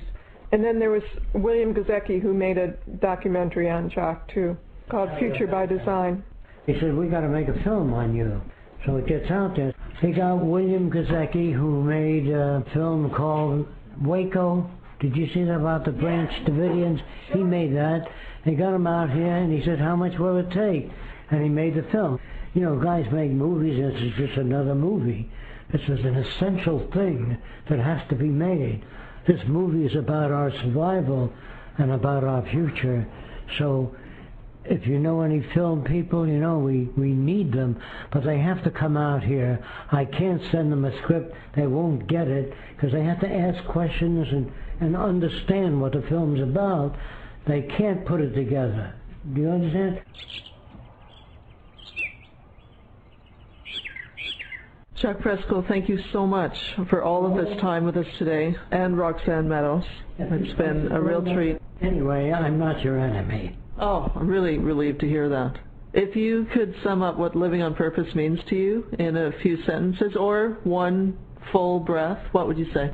Well, the organic world is out there. The inorganic world is out there. We are made of materials that were joined together by natural forces. A lot of us are not familiar with all the forces that take to organize living systems. Whether life came on meteors or not, we are the first type of organism that realize that we come to an end. And we're the first organism that understands much more so than other organisms how we relate. But we're still in the growing process. There are many groups today called consciousness organizations. We are not conscious. We're only as conscious as the ability of our receptors and background have provided for. Like, there are many organisms that exist all around us which we can't see. There are many light rays, gamma rays, cosmic rays which we can't see. There are neutrinos that pass right through the Earth like it was not there. So we call the Earth solid. And we give names to things. We say, this is smooth. bring it to a scientist, he says, is this really smooth chromium? If you put it under a microscope, it looks like mountains. So he said, oh, so that's what it's really like. No, if you enlarge it more, it looks like slivers. If you enlarge it more, it looks like suspended particles. So you say, what's it really like? It's a stupid question relative to your senses. So you do not or cannot see the world as it is. You only see it relative to your senses. A chicken hawk can see a dime from the top of the Empire State Building, whether it's heads or tails. A human being can only see a 3-foot ball. Has to be that large from the top of the Empire State Building. So when you say, well, at least I'm conscious, I ask the normal person, how fast is the blood moving through your blood vessels? I don't know. Where's your kidney? I don't know. What the hell do you mean when you say you're aware? That's a stupid assumption that we're conscious. We have limited relativistic views of the world around us. It's all relative. You can't see the world as it is. Because you say, I wonder what paper is really like. Well, blow it up under an electron microscope, it doesn't look like paper at all. Oh, so it is. So this is what it's like. No. We never see things as they are. Our relationship with people is not correct either. It's based on artificial reactions and phony types of education. You know what I mean?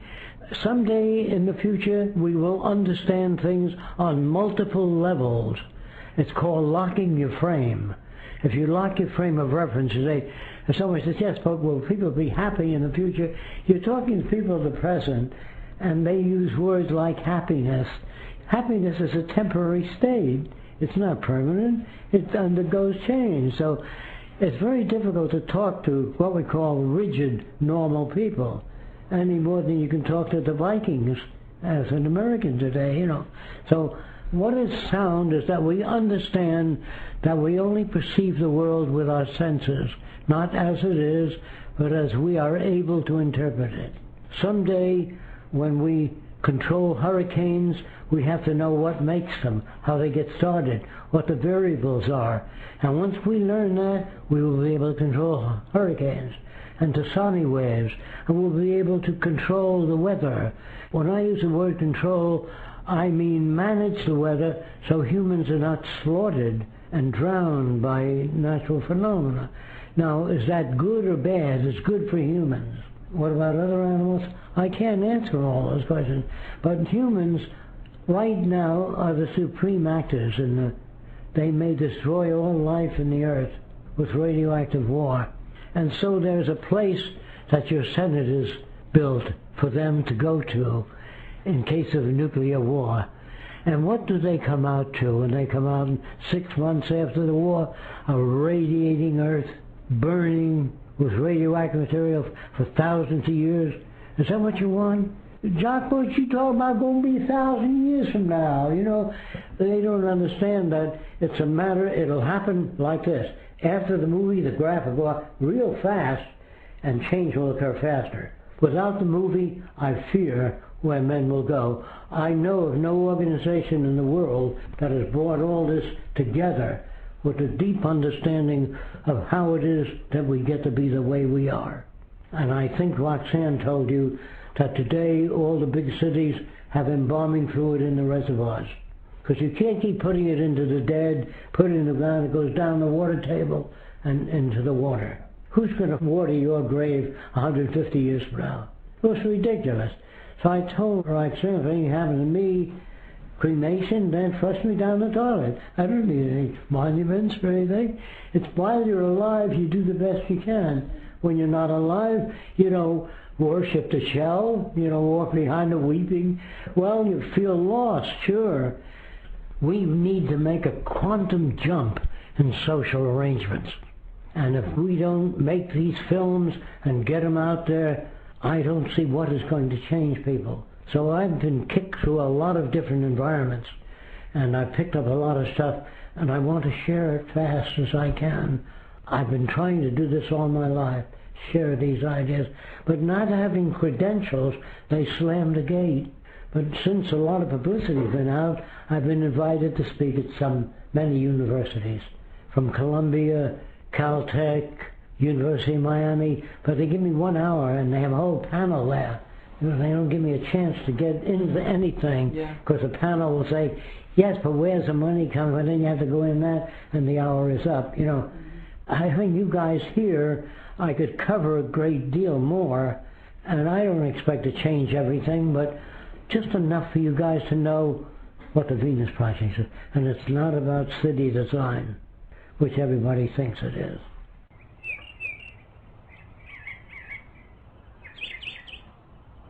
As long as I use my time this way, I feel okay. But if you start thinking about, I'm getting old, I'm going to die soon, what the hell does that do for you? Nothing. So while you're alive, even if you live to be 30 years old and do wonderful constructive things, you live a good life. When a guy comes up to me and says, I'm 78 years old, that's so what? What does it matter? It's not how long you live, it's the quality of your life. Does that make sense to you? I don't know how much sense it'll make to other people, but this is it. I never think in terms of getting older. I think in terms of, hey, that's a new thing I'd like to work on, or I'd like to tackle that. I don't think about those things. Yeah. They don't concern me. Thanks, Jacques Fresco. Thank you for the opportunity. Thank everybody out there for the opportunity for even listening to me.